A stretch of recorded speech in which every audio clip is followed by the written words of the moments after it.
Why, everybody? Yeah, I know, it's been a long time. But life, problems, just not had the time to record anything. And to tell you the truth, it's winter, well, coming out of winter now. Blue skies. Ooh. Well, bluish. Don't seem to be getting it down south as much as people further up country do. But anyway, so just going to give you a quick little update.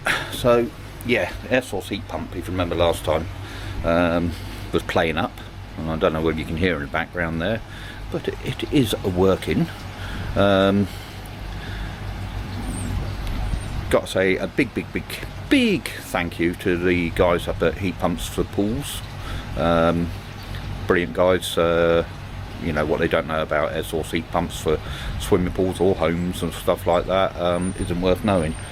So been doing a lot of toing and froing with them.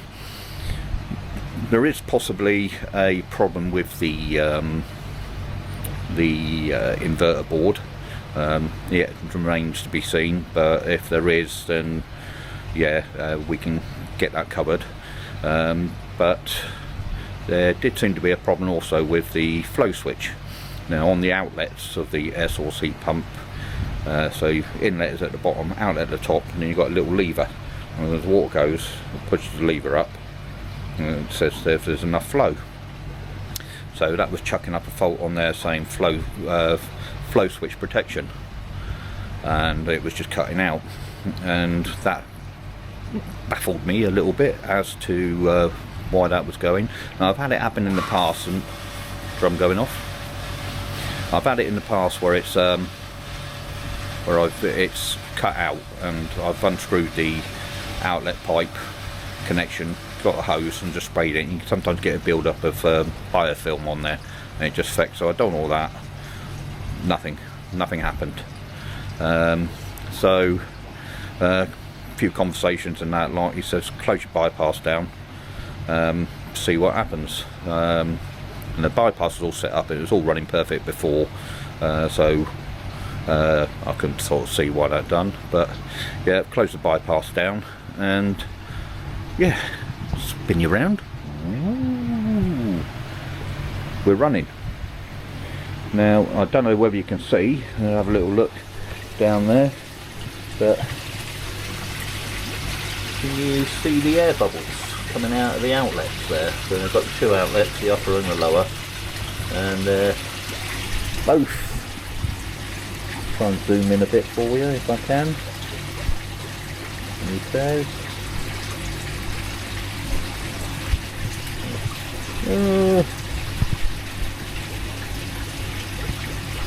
Cap and hold to adjust good to green. Yeah, there you go. Not that you zoom in much with these.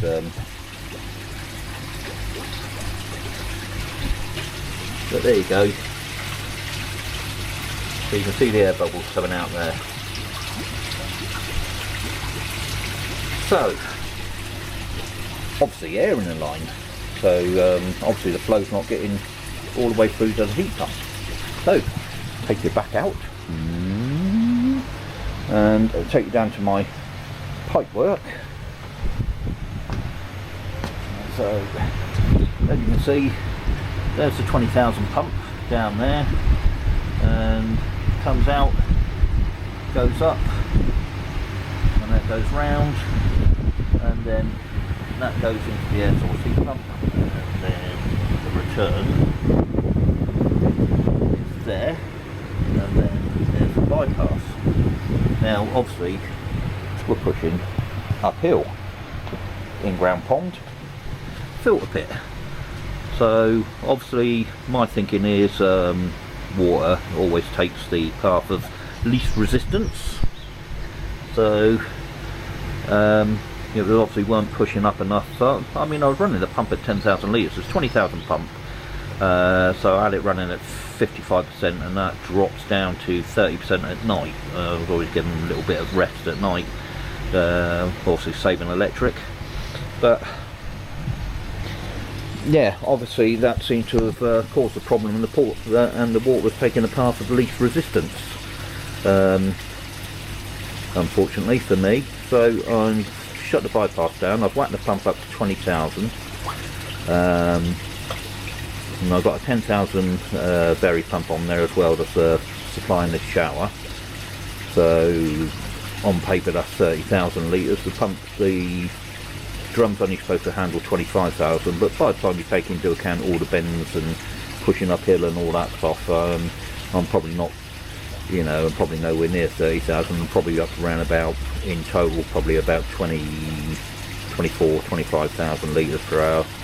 So yeah, the drum can handle it. So I'm going to leave it running like that for now until all the air bubbles stop. So the fish have had a bit of a cold. Well, this lot I've never really seen a cold winter. Temperatures have been lucky though, because temperatures haven't really dropped. I think the lowest this pond got with the covers on and no air source heat pump, I think the coldest it got was 9. So a lot to be said about the covers. The other thing I did notice is when I whacked the pump up at full power, closed the bypass down, crap that came out of the outlets was unbelievable. So yeah, I'm going to give it a bit of full pelt, try and clear that, all the gunk and that lot that came out, get that taken out by the drum. So yeah, that's all good. Happy days. Yeah. So that's all good. Go into the winter storage. It's supposed to be a summer house, but yeah, everything just gets piled in here for winter. Right, cat toilet. Right, so those of you remember, those of you who watch my videos, yeah, I had problems with the cat toilet, the pH. Done everything they said about cleaning and everything like that, and it didn't work. I managed to get myself a new probe set, which I wired up, and everything was back to normal. And yet again, the pH has gone crazy. Just trying to read what that says in there now. Temperature's 10.9. Air source has only just started working again. Where's the pH? I ain't got my seeing goggles on. pH 9.9. Yeah, I think my fish would be dead. Checked it with the hanometer, and no, no, 7.8 on the hanometer. So yeah. So as far as I'm concerned, cat toilet is going to get binned. It's going in the bin. Everything else on it, yeah, it's fine. Yeah, you know, temperature and that lot runs pretty accurate. ORP, well, like I said, not really bothered about that. But the pH, which is really an important one that we need to keep an eye on. Yeah, the pH probes just seem to break down, or whether they crud up. Perhaps it's something in my pond or in my water and that lot that doesn't react well with the titanium probes. Who knows? So when finances allow, I will be going Blue Lab Guardian, obviously Wi-Fi, because I work away. But yeah, that will be coming out later on today. I'll be taking that out and chucking it away. It's just unfortunate that it doesn't seem to work, and unfortunately cat toilet just don't seem to want to listen. They don't want to take it in that there could be a problem. So like I said, I'm not the only one who's had issues with the pH probes. Kenny's Kicks is another one. He had the same issue, and I know of several others who've basically stopped using them. And you know, I'm not going to lie, you know, if something's rubbish, it's rubbish. If something's good, it's good, I will say. But yeah, so that's changed. What else changed? Oh yeah, food. I love the Pro Bites. I've been using the Pro Bites. Normally this time of year I'm on the autumn winter mix, obviously, because yeah, I was heated, and hopefully I am going to be heated again. Still wearing away, good. So but unfortunately there's only one importer in the country who imports it, and he's not his stock, he ran out of autumn winter, well, he's run out of all stock, and he's not putting an order in yet. for next year's stock. So I've been having to, all winter, I've been having to try different things. Now I did try the Takazumi mix, which you could feed down to quite low temperatures, and to be fair, the fish loved it. It was the 50-50, so it was 50% floating, 50% sinking, and the fish really did enjoy it.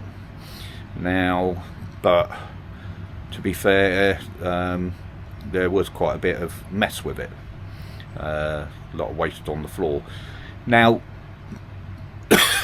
excuse me.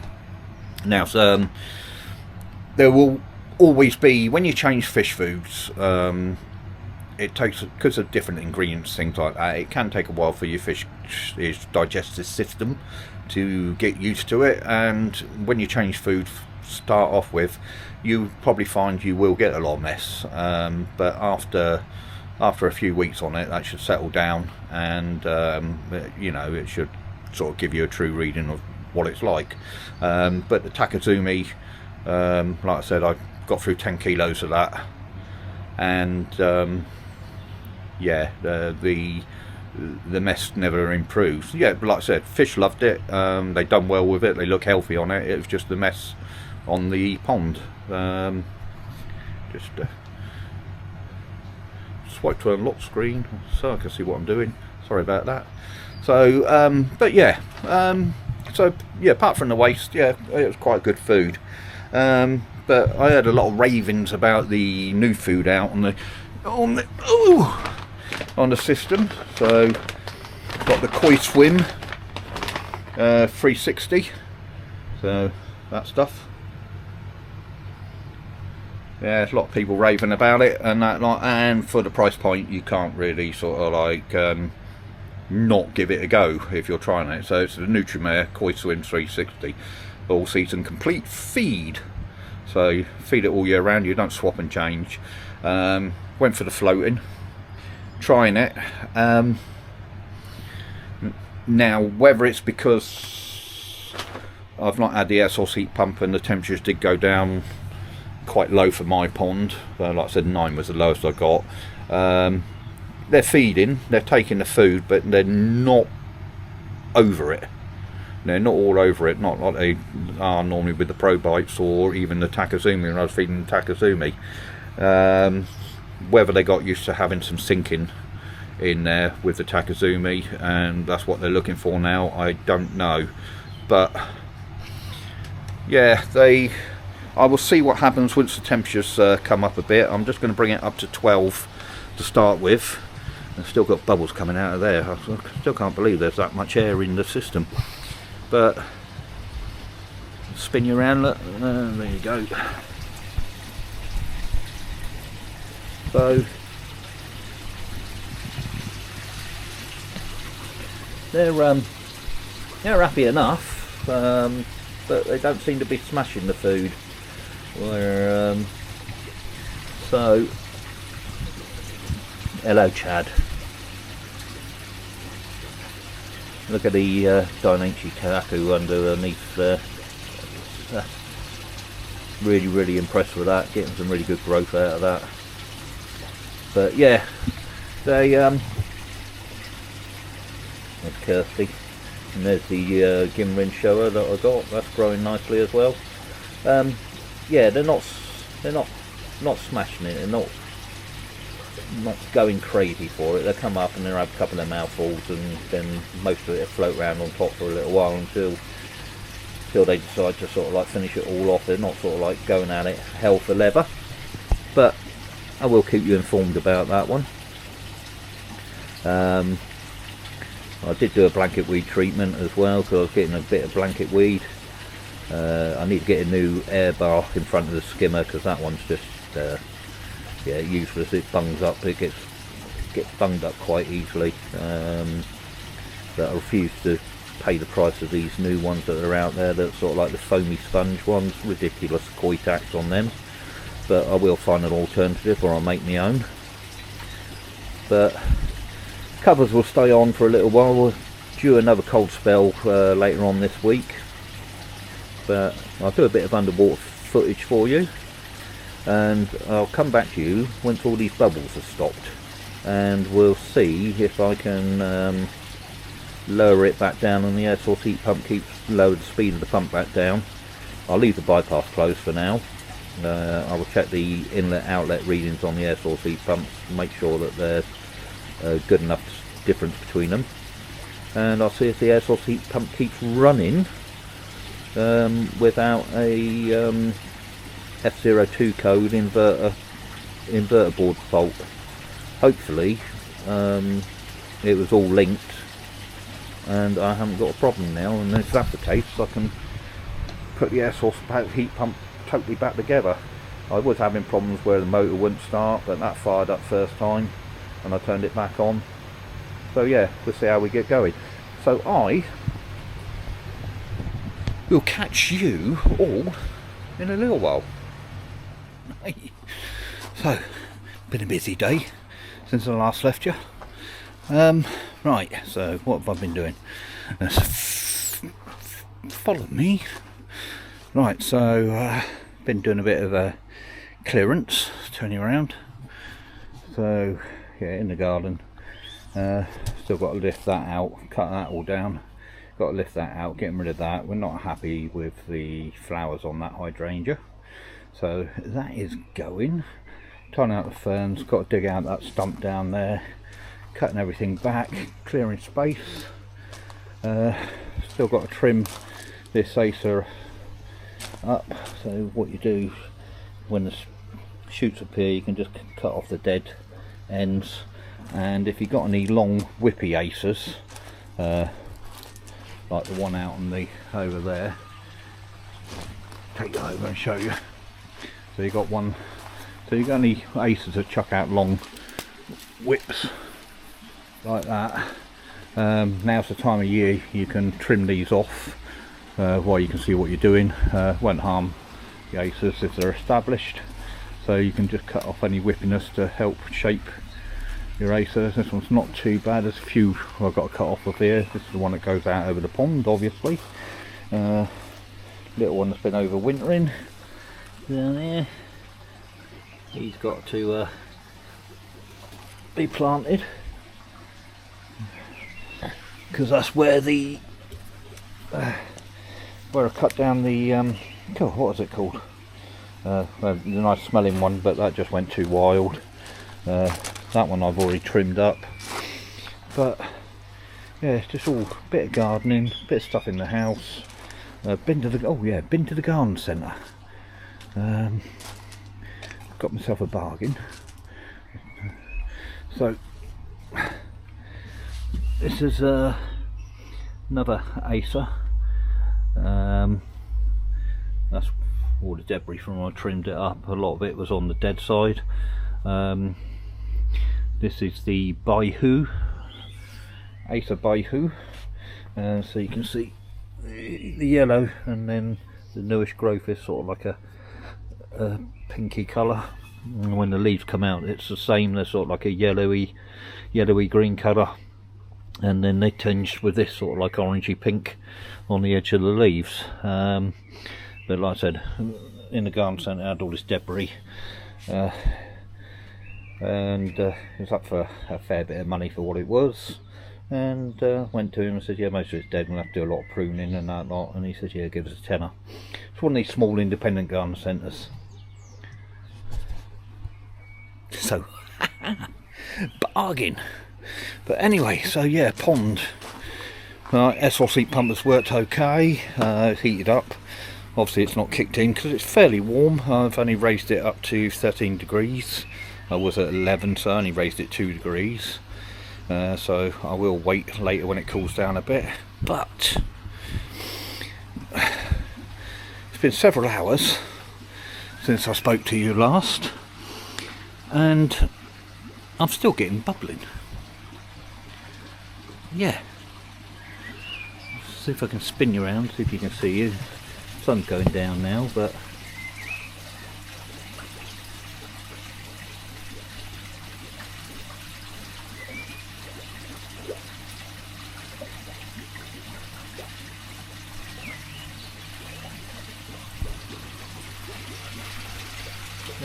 See down there in the corners, look, bubbling away.